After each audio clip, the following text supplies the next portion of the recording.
Great. We look forward to whatever questions the school board might have. And again, we'll do our best to answer them. And if there are questions that we need to get back to you on, of course, we'll endeavor to do that as promptly as possible. Questions, comments? I'll start with one just based on what you just said. What about training of local fire departments and EMS services if there is an issue? What kind of training do you guys per se you're going to do, supposed to do, is required? I guess I would ask, what kind of training would be required? What kind of training would you do? So Peter, are you able to answer that question? Yes, I can answer the question. Hello everybody, and board. My name is Peter Reckenberg, responsible for U.S. operations. Do I stand here or? Sure, please step up for the camera's sake. Sorry. The fire department will be trained in our facility in what the facility we have, how it's configured. We usually do that yearly in our Marshall County facility. We have our local fire department coming in. We show them around, so in case of an emergency or an event where they need to attend, they are aware of where to go and how to behave and what the buildings look like. They're familiar with the facility. The rest of the training they have already that is required. So excuse me, there's no comments from the public, it's just that. Bjorn, why don't you come up to make it easier? Sure.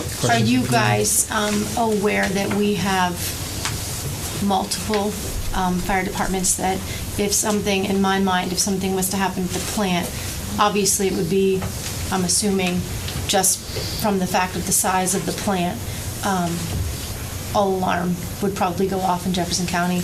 You'd have multiple fire departments show up. So how would we ensure that, because I don't know maybe where else you've been, but in Jefferson County, there's one fire department and they have their own thing, and there's another fire department and they have their own thing, and sometimes they talk and communicate very well, and sometimes they don't.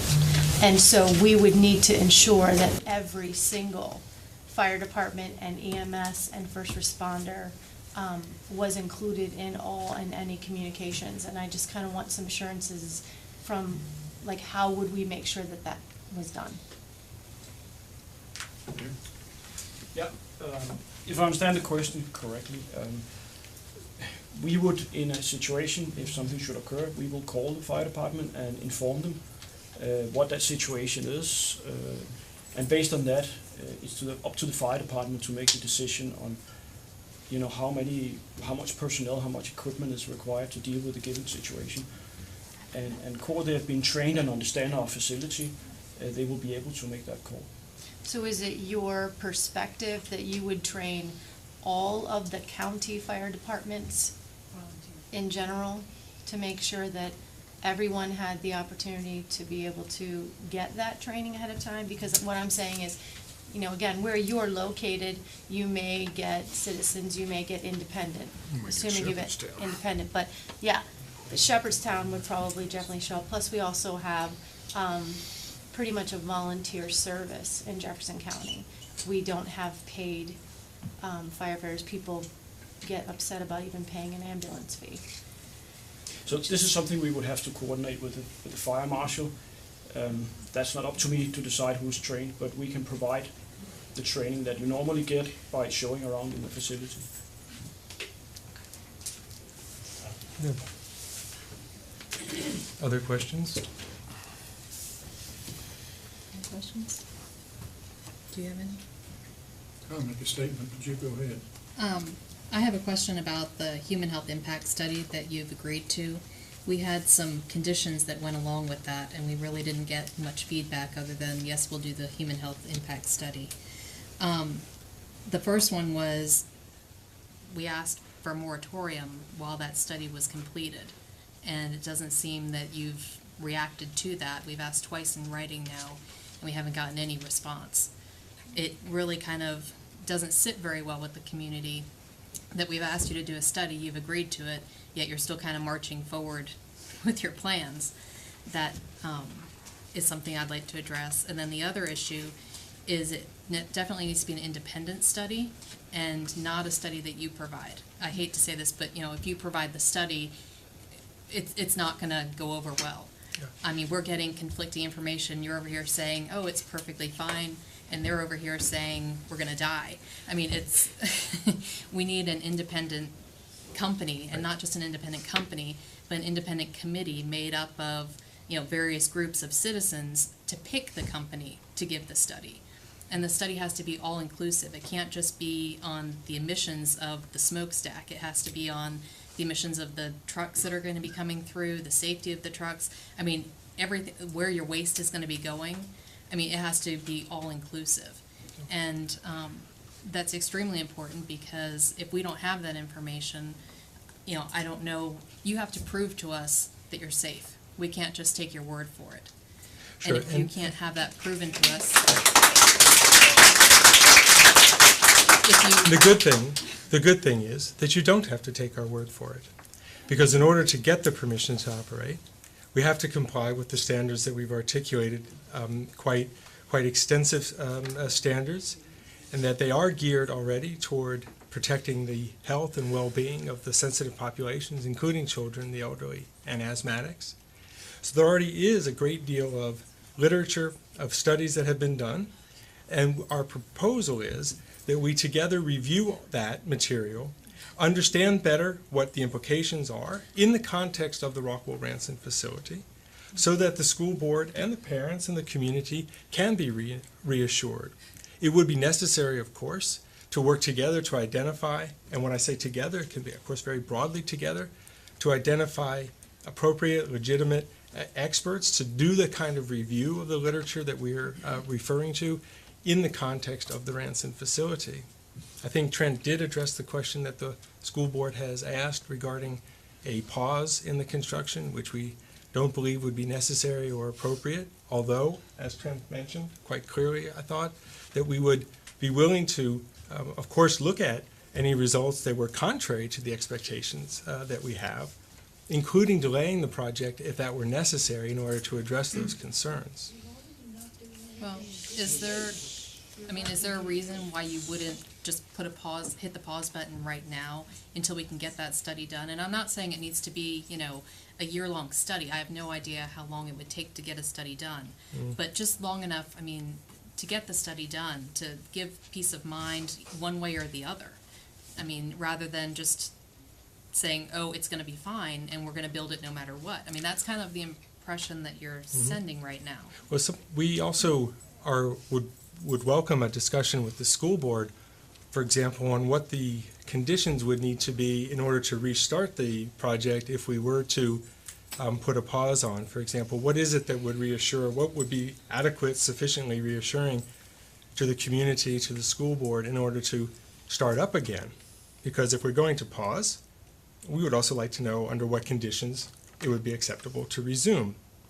That said, we still don't believe that it's necessary to do that, just pause, because we are convinced that the project is safe. It will not cause any health risks to the children or the population of the community, based on the extensive studies and analysis that has already been done, based on these very rigid standards that we've articulated, that are taken as a point of departure in the health and well-being of the sensitive populations, of the children, the asthmatics, and the elderly.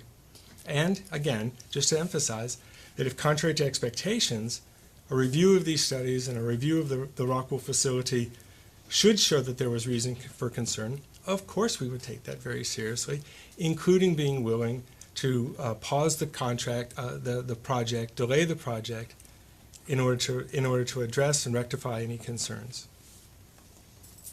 Well, you keep saying it's within the, and I'm not trying to, poke you here. I'm just trying to get to the bottom of this.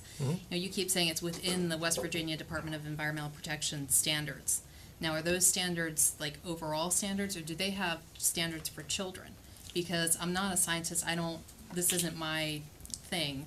However, it was described to us in one public meeting that we had last time.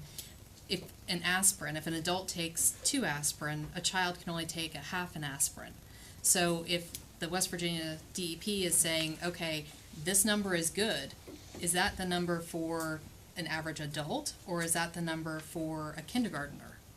And so, you know, just because they say, oh, it's okay, we just need reassurances that it is okay. We totally understand the desire for reassurances, and I would simply remind that the federal maximum achievable control technology standards and the national ambient air quality standards, which impose very strict limitations on emissions and the concentrations of those emissions, do in fact take as their point of departure the health needs and requirements of sensitive populations, including children, the elderly, and asthmatics. I'm not sufficiently knowledgeable myself about the West Virginia standards. Perhaps one of my colleagues could address that. Otherwise, we'd be happy to get back to you with more information. But from the federal standards are very rigid, very strict, and they do take their point of departure in the sensitive populations that we're all concerned about. I think it's very important you use an independent group to do this study, and I feel that probably you should involve this public out here in helping to select that. Thank you for that suggestion. I have another question. Oh, go ahead, Artina. Talking about the pause, you're continuing with the contract, but do you have all your permits? I'll let one of my colleagues answer that question. Yes. So we have, no, we don't have all our permits as of yet. We are still have 3 permits pending. We have our sewage permit, our foundation permit, and our building permit. So I was just thinking about the pause part of it. Do you think it would be best to get the permits, pause it until you get the permits? That would be a little time, and then you're not spending money, you know, in case the permits don't come through. Maybe I'll Well, I think answer that one. those permits that Peter mentioned, we need those to build. So, yeah, So there's going to sort of be a pause until the permits are. yes. Yeah. Well, just for clarity, not a pause, but I mean, there's a normal process for getting these permits. I mean, there's a timeline, and we would apply for the permits at the time that's normally done. So there's nothing unusual at this point about the permits that we still lack. Correct. That's part of the normal Correct. process. So things go in a certain order of things. So we're not pausing the site preparation that's going on now while we're waiting for that to happen, because the contractor will apply for the building permit, for example, when the time is right to do that. Correct. So you're saying the permits are an automatic? No, I'm not an expert in the permits, but my understanding is that when certain conditions are met, the permits are granted. I mean, there are requirements to be met, and of course we intend to meet those. That's obviously our expectation. And when those requirements are met, then the permits should be granted. Circling back one more second to the DEP, when you have a 200-foot smokestack, I assume that that's one of their requirements, so that the particulates and everything else kind of float away and disperse over a great area. Is that correct? Well, I'll let Bjorn answer the question about the emissions technology. It is correct that part of the design of such a plant, and when you look at what is being emitted from the factory, and you do the modeling, you also do an evaluation on how tall the chimney should be. And that depends on many meteorological things. How is the specific weather conditions in this place compared to another place? If you look at our plants around the world, and I've been running 2 of them in Denmark myself, amongst others one that is similar to the one we are building, at least the melting tunnel is similar to what we built here, that you look at simply what do you need, how high do you need to go to comply with the regulations. But it is a science to design how tall that should be, and I'll not pretend to be a scientist myself, but there's a science to that.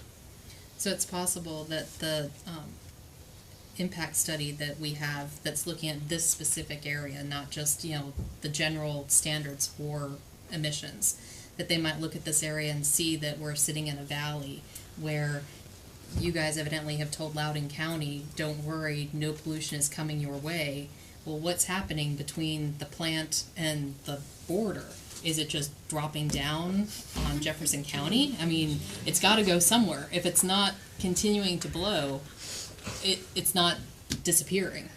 Yeah, let me make one thing clear. Emissions don't know borders. As CO2 emissions and climate change don't know borders. So, I mean, that is clear. When you do the modeling for the dispersions, you look at the methodological data from the specific area. So it's not a general model that you can use all over the world.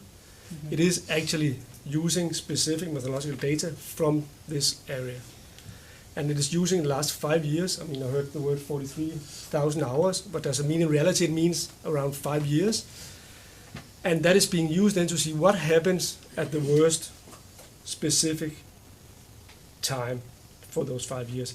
What would then be the impact on the national, on the ambient air? And then you measure that towards what is called the National Ambient Air Quality Standard.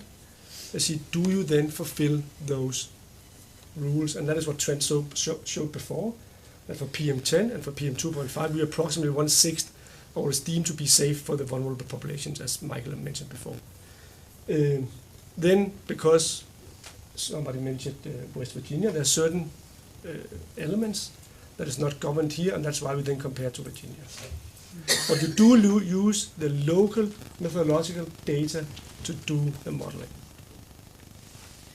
And we would be happy to provide more specific information about different of the emissions and their concentrations in different areas around the county. Of course, so you're right, we did provide information to Loudoun County because they asked, and we've been providing the same information, or collecting the same information, trying to formulate it in ways that are available and accessible for the population here, and we'd be happy to share that. We shared that at the open houses last week, and of course we'd be happy to share that with the school board as well. Because you're quoted in the newspaper as saying the insulation plant's impact on Loudoun is non-existent. I mean, is that accurate?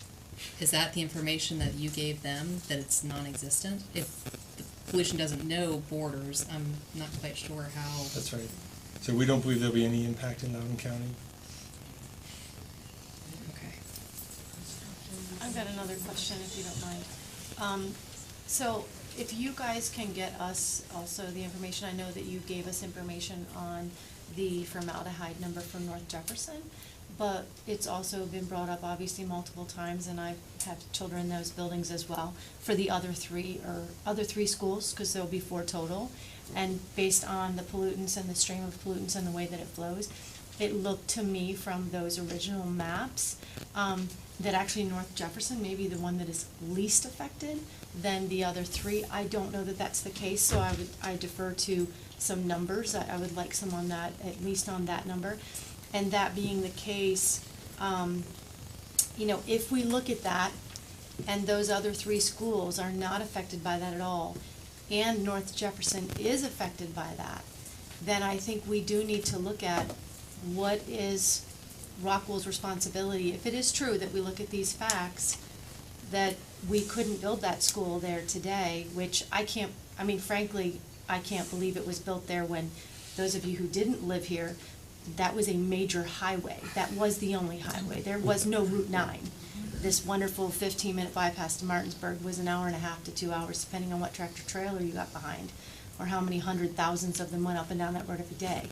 So that, to me, I think is a legitimate concern, but I'm more concerned with those other numbers coming across the street. And if, like I said, and that is the case, then what help are we going to get to move that school or not utilize that school in the way that it is? Because I don't know that if we don't have that at any other school, I don't want it at that school either. So I need some data on Sure, that. and we'll be happy to provide that. And I think there's a lot of data to provide before the school board would even need to contemplate or ask itself that question about moving the school. I think really don't think that would ever come into question, at least as a result of things from the Rockwool plant. But of course, we'd be happy to provide additional information about the schools around the plant. Now, at Milton, the schools have monitors on them that assess the levels of what's being dispersed. We've never installed air quality monitors ourselves in Milton.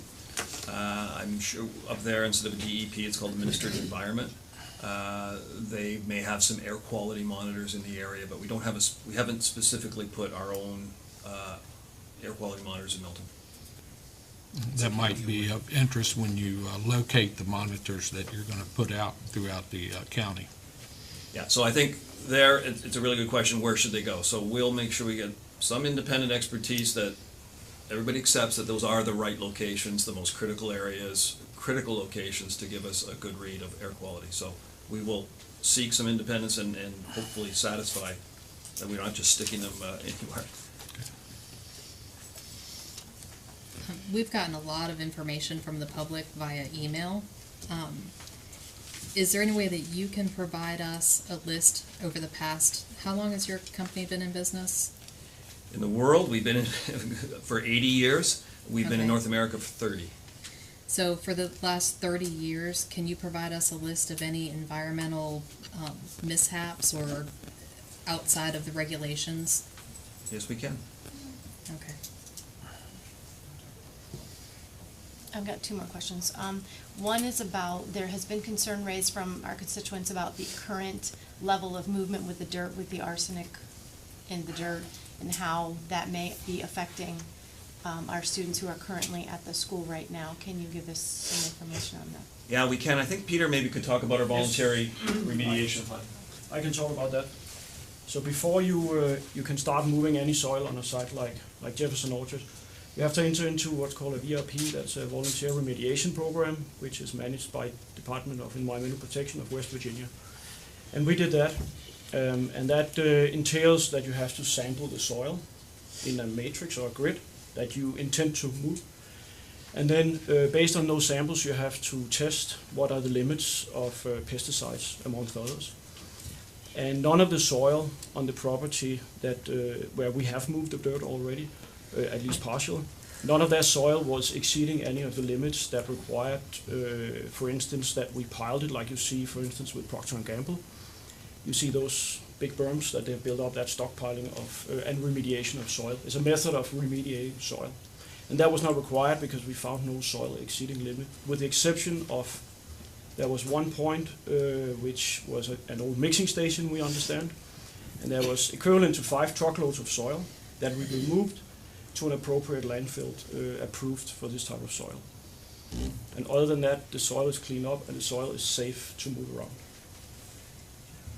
And then my last question is about, when I look at that map, and again, we talked about the traffic and how that was at one time a major highway of tractor trailers. God bless our bus drivers, because they're amazing getting buses in and out when that was a major highway. We don't want to go back to that, obviously, to have to deal with those things. Like, when I look at that map, I also tried to pull up the West Virginia, Maryland, and Virginia 2025, or actually 2045, long-range plan for DOT. Are there plans, right now it looks like there's plans on to 480, which doesn't make any sense to me that you put it in Shepherdstown. It makes sense to me that that goes right over Route 9. So why would there not be an on and off access to the highway Route 9 that would take you right to 81 and we never have to see any of it? Is there a piece of that, or is it really to go to 480? It looked like it was like $4 to $6 million. I can't quite remember the number, but it was a substantial amount of money that was going to be put into road changes under the Rockwool name for that. And so I wanted some clarity on where is it supposed to go and what is it going to look like? Well, I'm not really entirely sure whether this is going to answer your question, perhaps not, but nonetheless, this is the proposed or the envisioned truck route to the facility, with the capacity of about 100 trucks to and from the factory per day.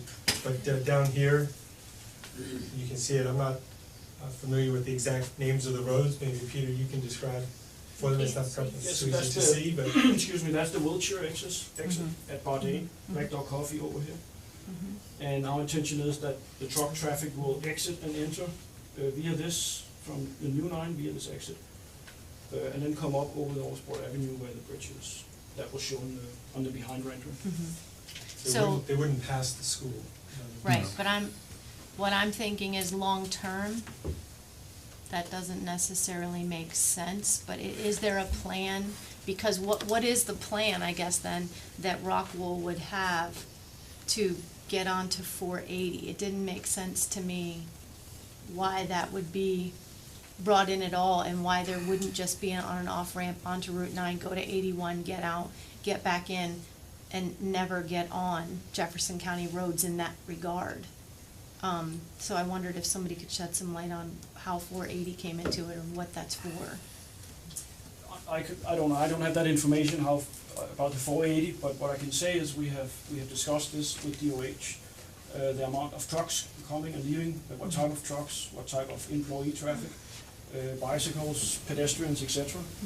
And come up with the conclusion with them that this should be our preferred entrance and exit to the new line. I'm not aware of the other conversation, unless someone else is. No. I just saw it on the long-range plan. I had no idea why it would be. That's why I thought I'd ask. We haven't been a party to that discussion, so. I understood at one time, earlier on, that the initial deliveries of your raw materials would come in by truck. But there was plans to put a spur on the railroad that goes right by there and have it, have all that material delivered by rail. Is that in the process or in the plans? So it is not in the current plan. So I think we've communicated that the plan is that raw materials come in by truck and the finished goods go out by truck. So raw materials, not very often, they don't come in like the product goes out. However, one of the attributes of that site is the rail line that goes right in front of it. So we're certainly willing to look at and consider and see if a spur works and lessens the impact. I made that comment to some of the people that attended the open house this past Thursday to Saturday, so we are going to look at that. It's not in the plans yet, but we will look and see if that is feasible. Well, it seems like it would be cheaper if it came by rail than by truck, but I don't know where it's coming from, so. Yeah, so I promised many people over the open house that I would look at it and report back to it, so I will. I put some thoughts together before the meeting, so, and some of this will probably be a little bit redundant, but nevertheless, just as some points of reference, many of the folks that have spoken tonight and in the previous meetings, many of those folks have expressed the length that they have lived in Jefferson County. I myself am almost 78 years old and have lived here all my life. I've been all over the country, but I must tell you that there is no place like Jefferson County. I love it. I came back here, and I'll die here. And I'm proud to have 3 daughters, 7 grandchildren, and 1 granddaughter who will enter school, not this year, but next year. Of the 7, the last granddaughter of that graduated from Jefferson this past year.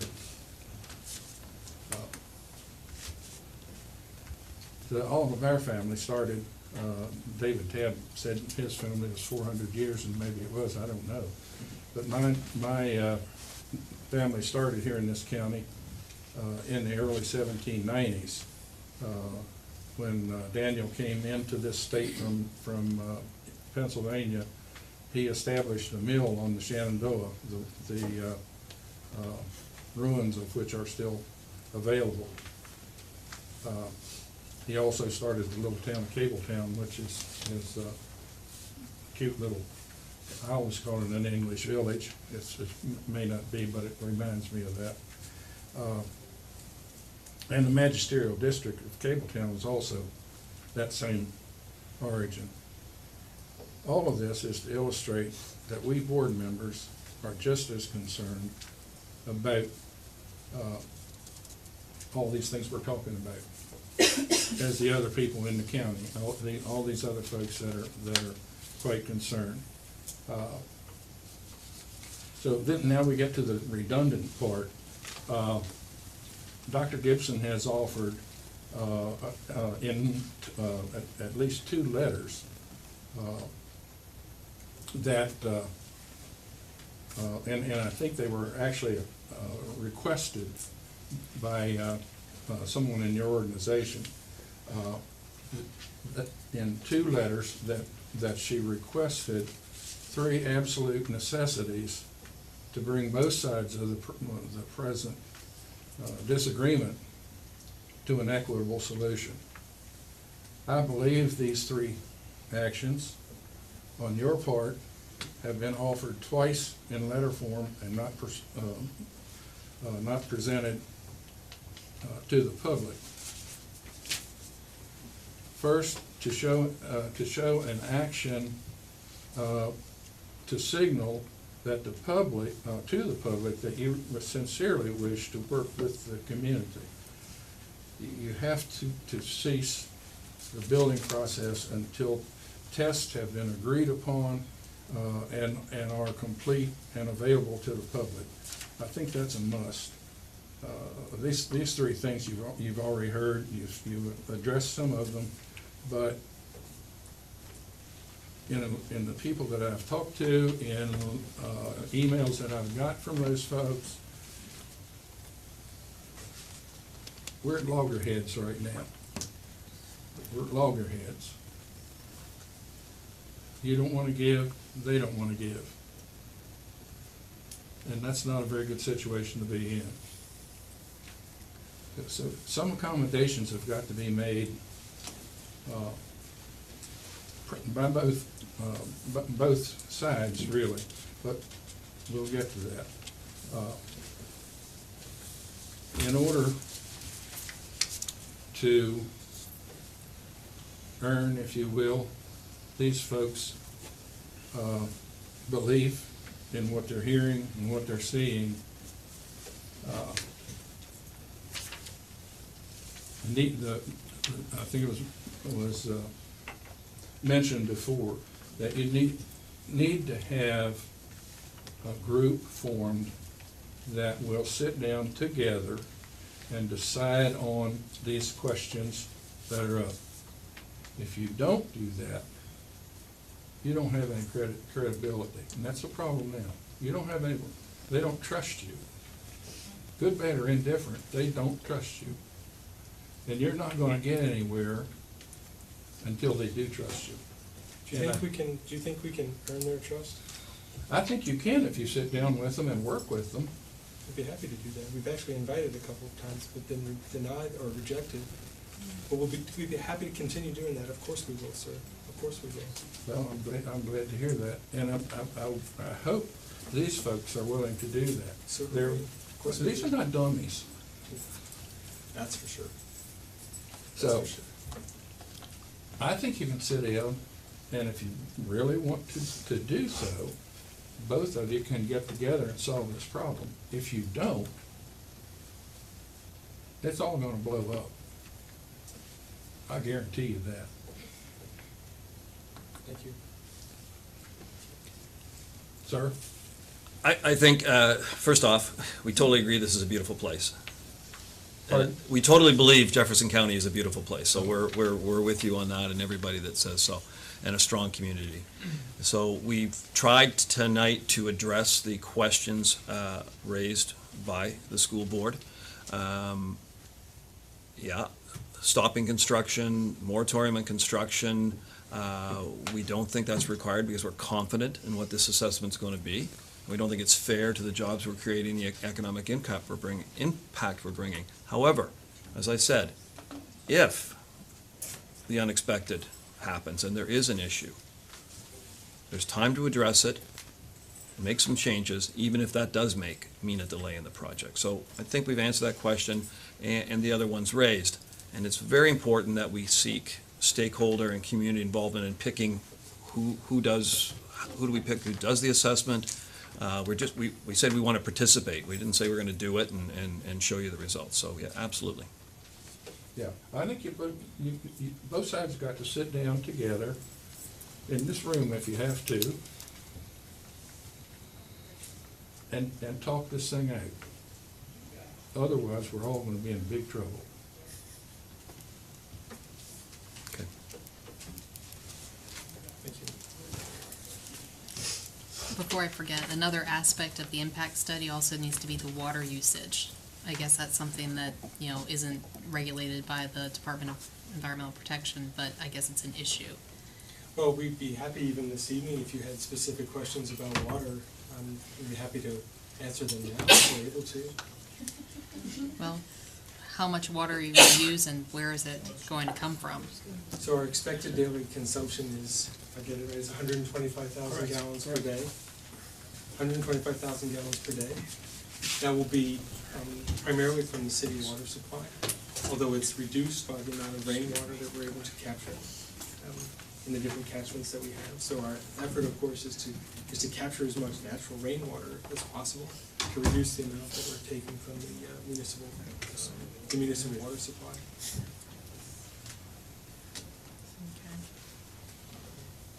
And I also read that your sewage usage was just going to be typical sewage, and then there was another portion to that. Right. And what was that? Right, so there's, from the process water, so the water that we use in the industrial process, that's contained in a closed loop. So once it's into the system, it stays in the system. We continue to reuse it and recycle. There is some evaporation of that, and so we need to take more water in from either the municipal system or rainwater. For the water that's discharged into the municipal sewer system, that's typical things like toilets and sinks and from the cafeteria, but also the residual water from the process, the water purification process. So we take water in from the municipal supply. We have to purify it by removing things like lime and some other minerals because that gunks up the works and the machinery. That residual water that has a higher concentration, about 4 times the concentration of this, of mostly lime, I think, and other minerals that's otherwise in the drinking water from the municipal city supply, that gets discharged into the sewer system along with the regular household waste, if you want to call it that, the toilets and sinks and cafeteria types of waste. So that's what we were referring to. I believe that's what you're thinking about, is that residual water from the process, which is, again, it's just water from the city supply that's been purified to remove these minerals so that we can use it in the process without gunking up the works. So it's similar to a water softener at a home, where that water. We would use water softener, yes, to remove the lime in the water.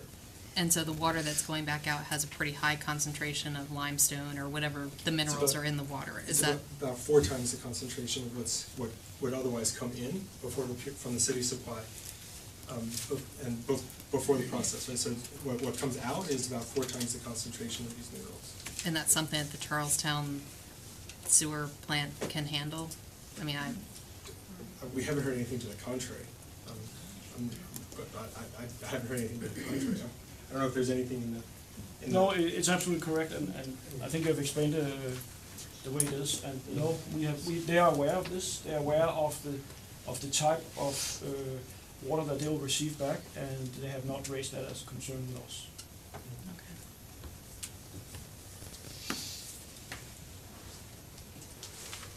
I have one final question. Has anyone provided you advice as to what would happen if the Board of Education withdrew from the pilot agreement? I'm not a legal expert, but I guess I can defer to Trent on that. But We have, first off, we are trying to answer questions, gain people's trust, and we're working really hard on that. And we appreciate that. We haven't hired a gang of lawyers to see what the consequences. Nobody said they're withdrawing their support from the pilot agreement. Nobody has said they're withdrawing their support from the memorandum of understanding. So we haven't contemplated that in any detail or exactness. So.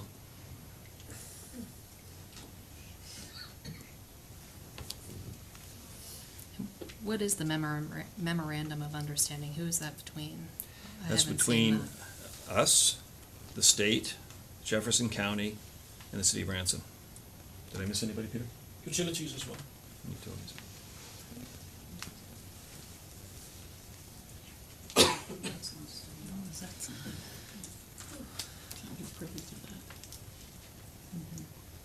When was the memorandum of understanding signed? We signed that just prior to publicly announcing the project. Don't hold me to the exact date, I would guess, say June 2017. Peter? Yeah, June, July, up to and including October. There were several there. I believe there were 6 or 7 of these, we call them MOUs, Okay. Memorandum of Understanding, and they were signed in different periods between Okay. June and October.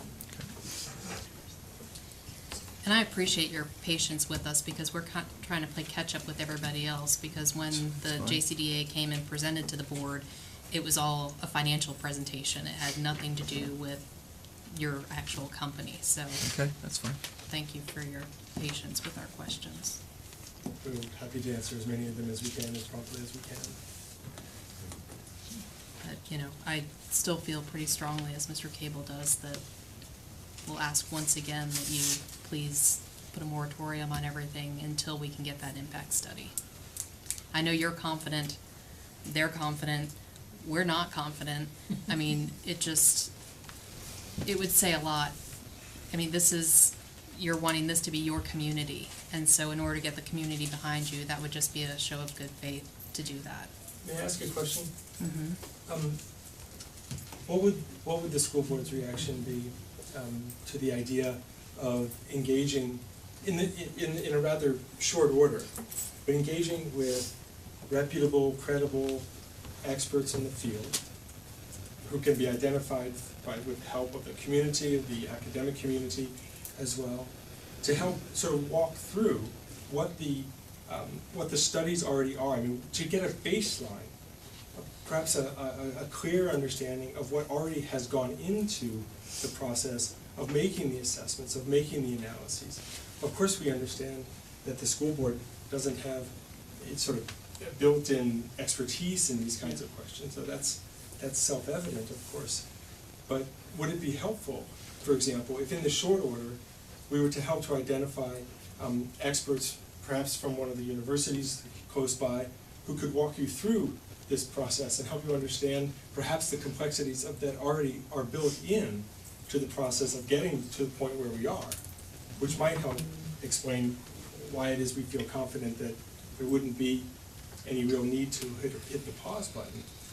But others, of course, can make that assessment. And that would be something if you thought it would be helpful, we'd be happy to help facilitate identifying, of course with input from others, on sort of certifiable experts in the field, of which, of course, there are many. Would that be of any utility, do you think, for the board? Well, I mean, I personally would like a committee to do it because I'm not an expert. Mm-hmm. And so if we could together compile a committee, you know, of citizens and whoever you need to do to find those people, that would definitely help. But I mean, like I said, we really want a professional study, independent professional study done on the entire thing. I mean, if you use 125 gallons or 125,000 gallons of water a day, is that going to change our water tables here? We've been told I mean- on that one, I mean, we've been told absolutely not, But in no who- uncertain terms. We've but been who- told by the water authorities. Well, the water authorities want to sell you water, so. Well, So I mean, you know, I just would feel much better if somebody came, Sure. because I'm getting emails from, you know, a person that lives right near there who has livestock. Well, if they have no more water, they have no more livestock. And the farm's been put into the protection, you know, act, and so they can't sell it off to build houses. I mean, you know, it's very Sure. convoluted. Actually, with all due respect, I don't think it's that convoluted. And what we need to do a better job of course, is providing that clarity. Because I think that the concerns seem to emerge more as a result of incomplete information or lack of information, which of course can be provided. And obviously, we'll do our part to help ensure that the school board gets that information. Of course, we'll help with that.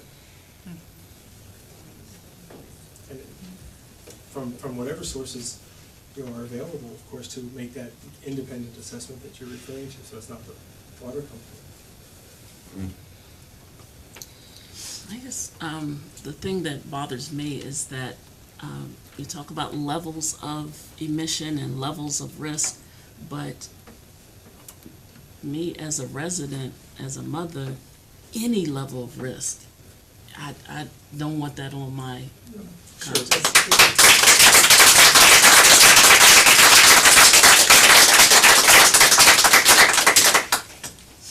There's risk in every activity that we undertake. And the issue is about managing risk and keeping it at an acceptable level. There's risk going out in the sun, we put on sunscreen. There's risk driving in our cars, we put on our safety belts. There's risk driving a motorcycle or a bicycle, we put on our safety helmets. And the list goes on. So the risk is a fact of life. The issue is about how significant that risk is. Is it an acceptable level of risk? And what can be done to, of course, continue to reduce that risk. And our message to the school board is that when it comes to air quality, water quality, the health of the population, that there is no significant, or there is no risk that is unacceptable under the limits that have been set. So there's basically no risk to the population. Now I realize, of course, you're skeptical about that, but and that's fair enough. But what we have to rely on is the best available science. Now, as I mentioned earlier, that best available science is continually reviewed because it continually evolves, just like technology does. And that's why the maximum achievable control technologies are reviewed every 8 years, because technology evolves, scientific knowledge evolves. But we don't see any significant risk to the health of the population from the emissions that will come from this plant. But you have to understand our perspective, that's like the water company saying, it's okay, I have plenty of water for you. I mean, you're like, it's okay, there is no risk, or very minimal risk. Sure, but So- that's also, but what we need to do, of course, to reassure you and reassure the community is not, I mean, we're not asking you to take our word for it. I mean, we understand that, of course, we're not asking that. But we are asking you to look at all the science that has been done already to get to this point, the science behind the standards that have been established to protect the health and the well-being of vulnerable populations, sensitive populations is the term that the EPA uses, including children, the elderly, and asthmatics. So the standards that we have to comply with, and that we're already very substantially below, are in fact designed to protect the health and well-being of these sensitive populations. Now, if we need to make a bigger effort, and of course we'll do everything we can to help the school board appreciate the extent of that research that's been done and the science behind it, to reassure you that there is no real risk that you have to worry about in terms of the health of the population. But, please correct me if I'm wrong, but let's say the EPA sets a limit here, okay? And the numbers that they're looking at, they're the numbers that you provided from your models and the permit that you applied for, is that correct? Not somebody that... So, in one of the slides I showed the large blue bars which were the national air quality standards. So that's the limits the EPA has set after reviewing, also, so that's the limit they've set. What our modeling showed, and maybe Michael has it, it looks better than it did on the slide. And so what our modeling shows, and this is worst case, as Michael said, worst case in terms of the volume of product we're running every day of the year, 24 hours a day, our permit level is green. In reality, we operate much lower than that at our existing factories. So is that the question? So the blue is what the EPA says are the safe limits for the sensitive population, and we're permitted at green, we're modeled at green, and actually at worst case, and we'll actually emit less than that in real life. I think what you were saying was that who provided those numbers? You provide those numbers to the EPA. Well, there's very stringent rules for modeling your air quality data. So they tell you who you can use. They send it out to third-party consultants to vet that data and to analyze that data. But yes, we submit it, and then we're bound by it. But they have third-party people and that you have to use to do the modeling. And we use we used the environmental consultancy ERM, and they were with us at the open house for those 3 days to help explain these questions or these issues to the residents who visited with us there. So it's not something that we do, out on our own. I mean, these are experts who do this for a living and do it professionally and are recognized as such for doing this. So it's not I'm not saying you're suggesting this, but it's not a sort of an in-house fly-by-night type of approach to it. It's quite extensive. It's quite rigorous. I mean, we've been provided a lot of information, and that's why I definitely want the independent professional study, because my interpretation of it is I look at numbers and it's like, ooh, that's bad. Because this was provided to me about the toxic release inventory data, and how right now Jefferson County has in 2016 had 18 pounds for the year. And Marshall County, where Bahia is, was 532,000 pounds. And from what I understand, there were only 3 facilities in that county, and yours being one of them. So when you're going from 18 to 500,000, I mean, that number sounds scary, but I don't know Well, what it means. Bjorn, could you explain sort of how those numbers are derived? I can do that. Thank you. First of all, I can fully understand that when you look at those numbers, it looks scary, especially if you compare to the 18 pounds that is claimed, which I have not checked it myself, is in Jefferson County. I think it's important when you look at those data, and I think it is 2016 data you're looking at, ma'am. In 17, the data is significantly better, especially on formaldehyde. Second thing is we did report on 2 substances that we were not obliged to report on, which is a significant part of those tons. Since I think it was Mrs. I cannot pronounce the name, but if I'm okay to say Emma, she was so kind and pointed us to in this direction at the Shepherdstown Council meeting, and therefore we spent some time looking at the data. And it is so that we have reported 2 compounds, and we are happy to share that information with you, that we were not obliged to report. So others might not do that either, so the benchmark can be a little bit off. But we are happy to provide that data, again, to have an independent, to actually look at if what I'm saying is correct, because I fully understand what I'm saying is not necessarily take it for facts. So we're happy to do that, to get somebody to say, yes, it's correct, you should have not reported that, and therefore you cannot necessarily not benchmark the data. What I will say is on formaldehyde from 16 to 17, the numbers dropped significantly due to us changing our binder recipe. And we will use the same recipe here in Ransom. Sorry. And you said that the binder came pre-mixed, Yes. and so is that not a toxic material if it were to spill, or, I mean, You know that. compared to coming separately? The binder is not classified as a hazardous material if it were to spill, and there is containment. First there's the warning system, as Bjørn explained, and then there's the containment as well. So it will be contained, and it will be captured and reused in our process. It will not leave the site. But if it's I assume it's being delivered by truck. If the truck is in an accident, and, I mean, we had a tanker truck that caught on fire a couple of years ago, and, if that were to have an accident, you can't contain it. There's no, catch basin to catch that. Is that still a hazardous material, or no?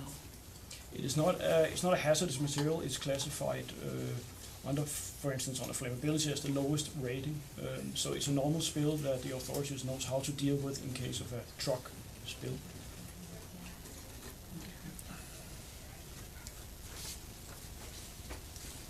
Just to add, it is, I mean, you asked if there was a sorry, my name is Marianne Guldberg, some of you met me, so I'm from the headquarters as well in Denmark, responsible for environment and health and safety. I just want to point out that since the question was, is there a big difference? There is certainly a big difference to if you have, which we have on some of our plants, we have the formaldehyde in a tank, we have the phenol in a tank, we have urea in a tank, and we react it. This is something that is a chemical reaction which requires specific precautions to do it in a safe way, and also special things. What we do here is completely different because all this chemical reaction is done by the supplier. So there are small traces, very small traces of formaldehyde and phenol in the binder.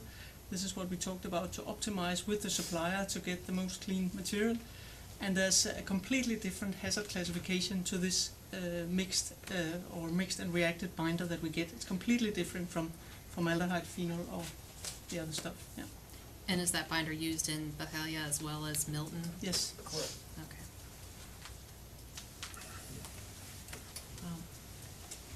Any other questions or comments?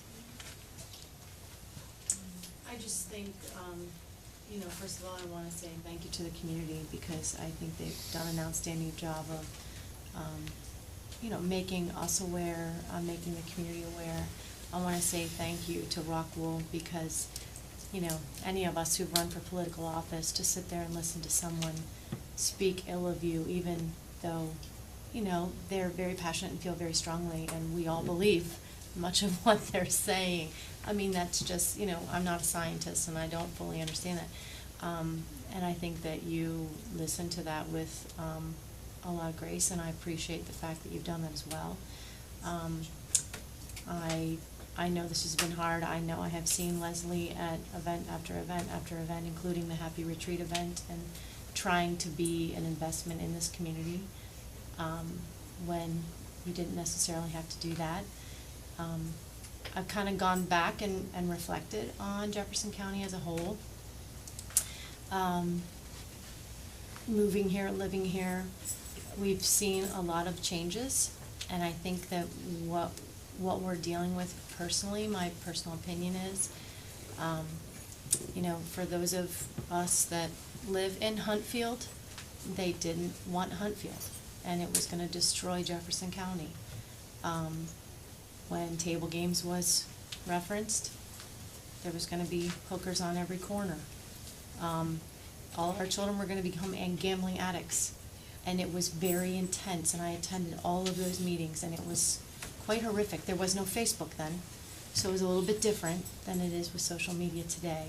But you did get a face-to-face with every single person who had every single feeling on one side of the argument or another. So I appreciate at least being able to have this dialogue. I think it's very important.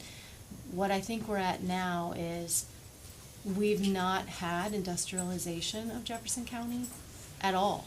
It is a beautiful space. When I first heard the numbers that, I think it was Emma, I watched the video and I was very, very happy to have that, because I live 3/4 of a mile from Halltown Paper Factory, and my house is built in Gap View on top of an arsenic orchard. And I never thought twice when I bought that house. I raised my 4 children in that house. I never thought it was affecting me in any way, shape, or form. I drive by it every day and smell it, and drive back home every day and smell it. Some days worse than others, but it just doesn't seem to, I guess you get used to it. That being the case, I did my due diligence and I started looking at other places. I looked at Morgantown, where I sent my son to WVU, which the air quality is 1.4 million toxins. And then I got a little bit more freaked out, and I started looking where he's going to go, because he's a chemical engineering student at WVU. So he sits on that side of the argument and tries to educate me on why you have to have a 215-foot smokestack and what's actually happening, which I still don't fully understand, and I still don't necessarily agree with. But he's, just talking, whatnot. He's moving 3.5 hours away for a job. He got that job, and I'm proud, because he's a Jefferson County kid who we push STEM, STEM, STEM, STEM, STEM. And here he's done that. He's succeeded. He competed against kids from RIT and kids from Virginia Tech, and he won that job before he ever entered his senior year of college. So would I like to know that he was responsible in some way to make sure we're safe here? Yeah, that might have been a neat dream, for him. He's happy to go 3.5 hours away. At the same time, I look up the pollutants where he's going, and it's not his company, but the company in the same town. It's the 3rd largest polluter in Virginia, and it's 5.5 million pounds in the air. So then I'm really freaked out, because I'm thinking, now I've sent my kid, who just took this job, making great money, but it's freaking me out. I'm not going to lie. I want him to do something else now with his life. I don't know. But so I really I just say, I love this community. I love that we're so diverse. I love that we all are passionate about how we feel. And to me, that's where we're on. We're on this precipice of industrialization or not. Because if that door opens for you all, who's next to come here? And then next, and then next. And I think that, to me, is the overwhelming fear. So I say that to say, I don't think, even though it feels personal, I don't feel like it should be personal to you. You guys are in this industry, you've been doing it a long time, you understand definitely some things that maybe we don't. As a community, though, we're gonna have to figure out what the goal is, yes, moving forward, and what happens moving forward, and what we want and desire in Jefferson County moving forward. Because clearly, yes, we do not feel like we had all the information to make the decisions that needed to be made. And that's nothing personal. But no, it wasn't your fault. It wasn't our fault. But it was frankly, I think, a hodgepodge of horrible PR and definite information that we should have been able to figure out another way. So I appreciate, and that's just, I want that to be said, that We appreciate that very much, and of course, it's in everybody's interest to have as open and clear dialogue, as fact-based as possible. I want to appreciate Chris having reached out to Leslie over the weekend to engage in an effort to sort of bat down the falsehoods that are out there. There are quite a few that circulate. I think it's a positive step to work together to have a fact-based discussion. We don't take it personally, although sometimes it is personal, and that's quite unfortunate, because we do experience, even with many of the people who don't support the project, that there's quite a civil discussion, probably the vast majority. Although we do get shouted at quite a bit, also online, Facebook. Bjorn was called a Nazi propaganda minister online. So it does get personal sometimes, and we would appeal to everybody for civil debate and discussion based on facts. Different interpretations of facts, that's fair enough. But I hope we can all agree that that kind of sort of personal attacks, we can do away with that. That would be our hope anyway. Again, we're here as long as you have questions or want to discuss anything further. I think the most important thing at this point is for you to just get with Dr. Gibson to figure out a committee to find the independent study, and we'll just formally ask one more time that you just hit the pause button until that study is completed. Thank you. We will do that.